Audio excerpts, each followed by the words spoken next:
필리버스터는 무한으로 토론을 할 수 있는 건 줄 알고 있었는데 이번에는 24시간 안에 끝난다고 하고 좀 헛갈리는 부분들이 있죠.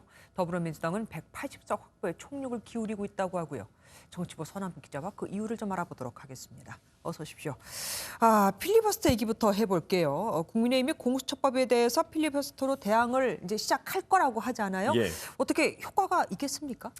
아무리 국민의힘에서 필리버스터를 한다고 한들 민주당 계획대로 흘러갈 것이다. 이렇게 보시면 될 것 같습니다. 과거에도 필리버스터로 법안 통과를 막기 어려웠던 건 마찬가지였습니다. 대표적인 게요. 2016년 2월 테러 방지법이 추진될 때인데요.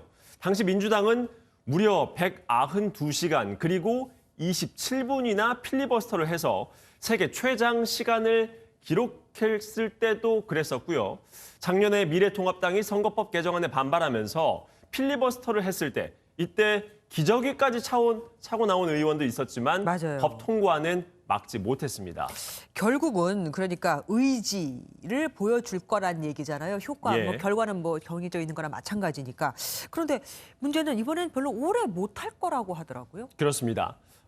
지난해 패스트트랙 법안이 처리될 당시에는 야당의 반대에 이틀에서 3일짜리 회기를 가진 임시국회를 매번 열어서 법안 처리를 했었습니다. 이번에는 그런데 슈퍼 여당이 등장하면서 상황이 그때와는 좀 달라졌습니다.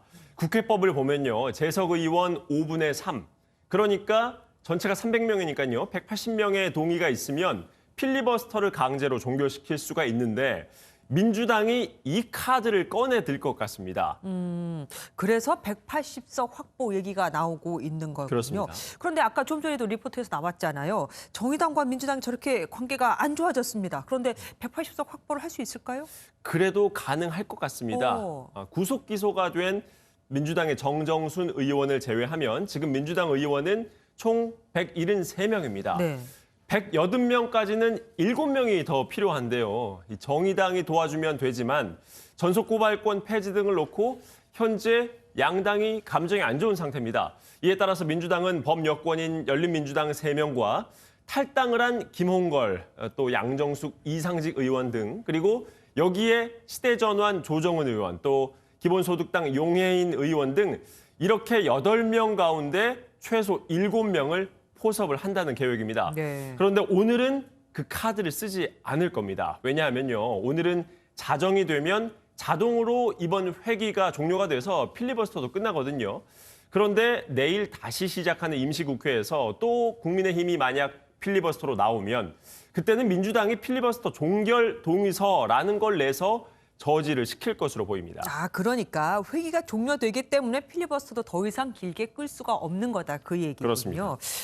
지금의 국회 상황을 보면 결국은 공수처 때문에 이 사단이 난 거 아니겠습니까? 예. 민주당이 이렇게까지 공수처에 매달린 이유가 뭡니까?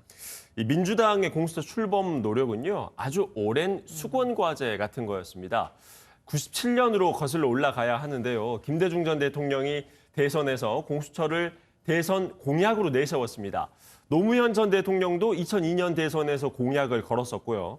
검찰이 무소불위의 권한을 갖고 있어서 이를 분산시켜줘야 한다는 게 민주당의 변함없는 입장인데요. 그 시작이 공수처라고 보는 것입니다.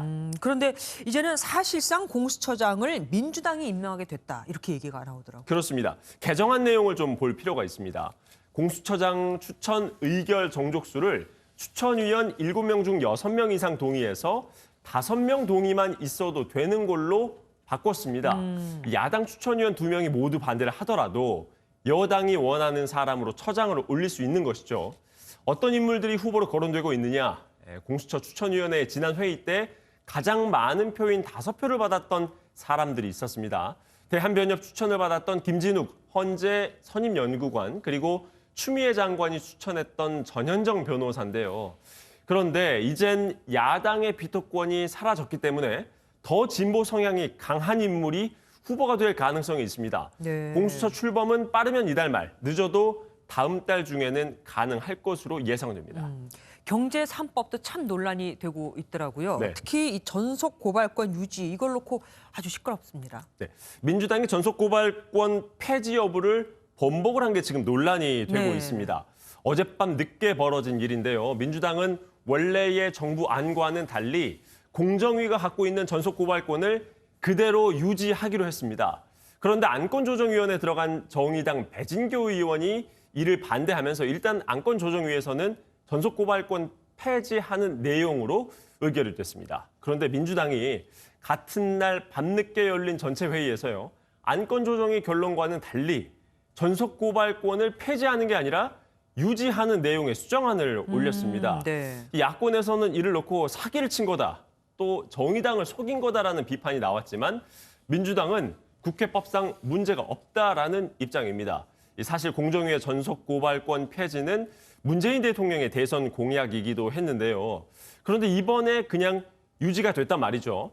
민주당은 전속 고발권을 폐지를 하면 검찰에 더 큰 권한이 가기 때문에 어렵다는 게 표면적인 이유이지만 기업들 눈치를 좀 봐준 측면도 있지 않냐 하는 이런 지적도 나오고 있습니다. 그러니까 정의당이 필요할 때는 폐지할 것처럼 얘기를 했다가 그다음에 자기들 수로 이게 충분히 통과될 것 같다 했을 때는 다시 또 유지로 돌아섰다. 그렇습니다. 그래서 결국은- 절차상 그런 지적들이 나오고 있는 겁니다. 예, 알겠습니다. 오늘 와서 여기까지 드릴게요. 고맙습니다.